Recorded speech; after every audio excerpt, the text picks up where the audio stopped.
Assalamualaikum warahmatullahi wabarakatuh. Halo teman-teman otak kencer dimanapun kalian berada. Masih sehat-sehat ya teman-teman?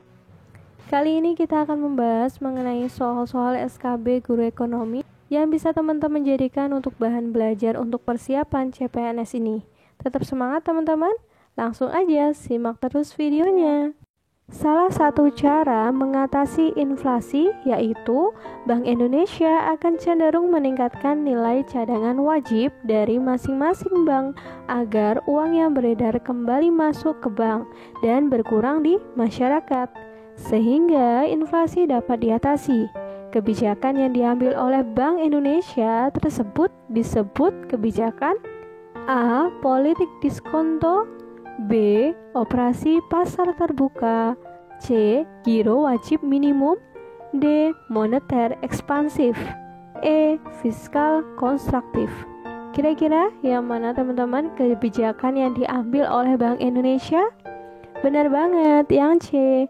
Giro wajib minimum. Pembahasannya, kebijakan di mana Bank Indonesia meningkatkan nilai cadangan minimum disebut juga kebijakan giro wajib minimum.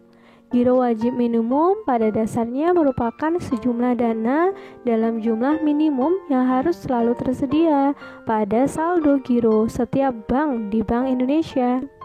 Menaikkan cadangan wajib ini dilakukan agar bank dapat menarik uang yang beredar di masyarakat sehingga jumlah uang yang beredar tidak terlalu banyak. Oke ya teman-teman, support terus channel Otak Kencer ini, please like, subscribe, and comment.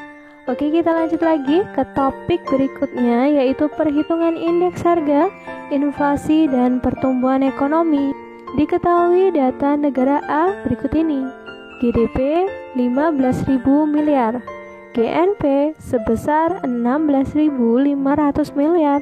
Jika penghasilan warga negara asing di dalam negeri 1.000 miliar, maka berapakah penghasilan warga negara A di luar negeri?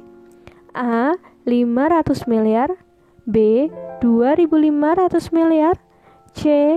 5.200 miliar, D. 23.500 miliar, E. 32.500 miliar. Kira-kira yang mana teman-teman jawabannya? Yuk kita berhitung dulu. Udah dapat? Yaps, betul banget. Yang B, 2.500 miliar. Pembahasannya, GNP sama dengan GDP dikurangi penghasilan warga asing di dalam negeri ditambah penghasilan warga negara di luar negeri. Dikasih tahu di soal teman-teman, GNP-nya 16.500 miliar, nilai GDP-nya 15.000 miliar, penghasilan warga asing di dalam negeri 1.000 miliar, ditanya penghasilan warga negara di luar negeri. Berarti tinggal kita masukkan ke dalam rumusnya, 16.500 miliar sama dengan 15.000 miliar dikurangi 1.000 miliar ditambah penghasilan warga negara di luar negeri. Kita pindah ruas teman-teman. Kita dapat penghasilan warga negara di luar negeri sama dengan 16.500 miliar dikurangi 15.000 miliar ditambah 1.000 miliar. Maka diperoleh 2.500 miliar, option B. Cukup jelas ya teman-teman. Lanjut lagi ke topik pasar modal. Produk yang dapat dibeli di pasar modal antara lain A. Wesel bayar, B. Wesel tagih, C. Letter of credit, D. Obligasi, E. Hipotek. Di pasar modal apa aja sih produk yang bisa dibeli? Betul banget, yang D, obligasi. Pembahasannya, produk yang diperjualbelikan di dalam pasar modal adalah surat-surat berharga jangka panjang seperti obligasi dan saham. Obligasi merupakan surat utang yang diperjualbelikan di pasar modal. Pemegang obligasi akan mendapatkan kupon, yaitu bunga dari pinjaman yang diberikan.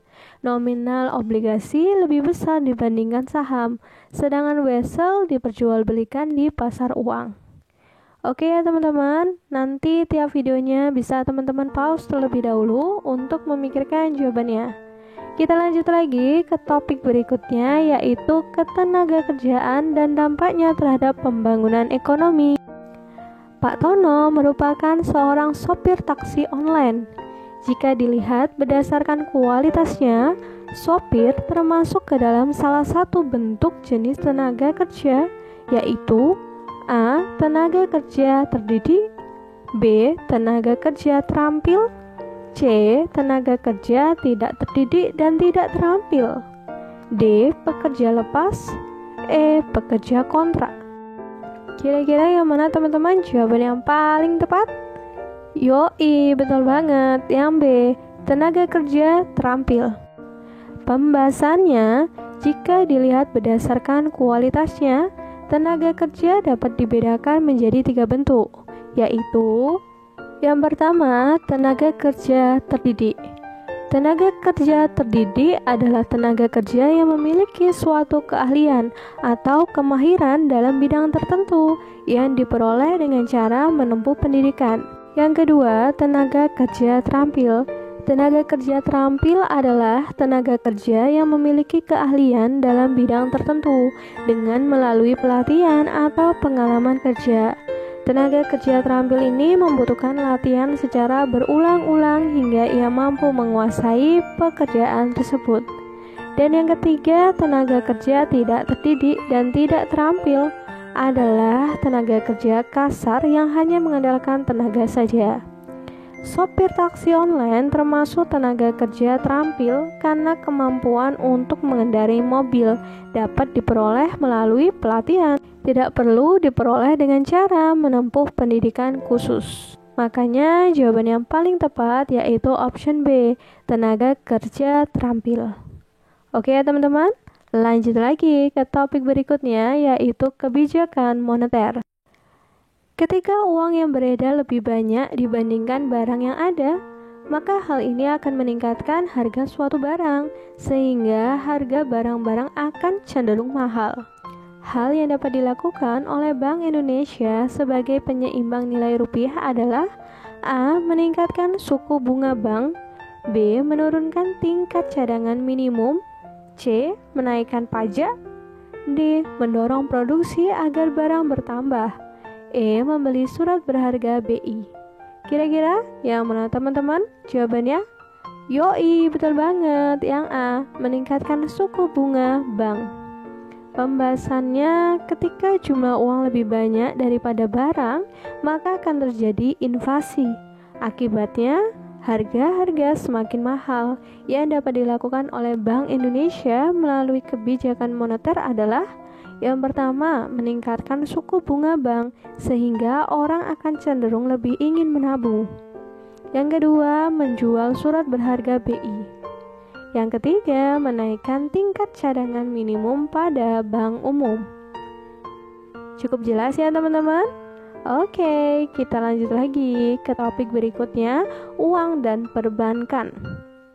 Jenis produk perbankan yang memberikan fasilitas penyimpanan uang dan pencairan dapat dilakukan dengan beberapa cara, seperti pengambilan melalui cek, disebut A. Tabungan, B. Giro, C. Deposito, D. Saving money, E. Rekening koran. Kira-kira jawaban yang paling tepat yang mana teman-teman? Betul banget, yang B. Giro. Pembahasannya, satu-satunya produk bank yang pengambilannya bisa dilakukan melalui cek adalah giro. Meskipun hampir sama dengan tabungan dan deposito, namun hanya giro yang memberikan fasilitas penarikan uang dengan cek.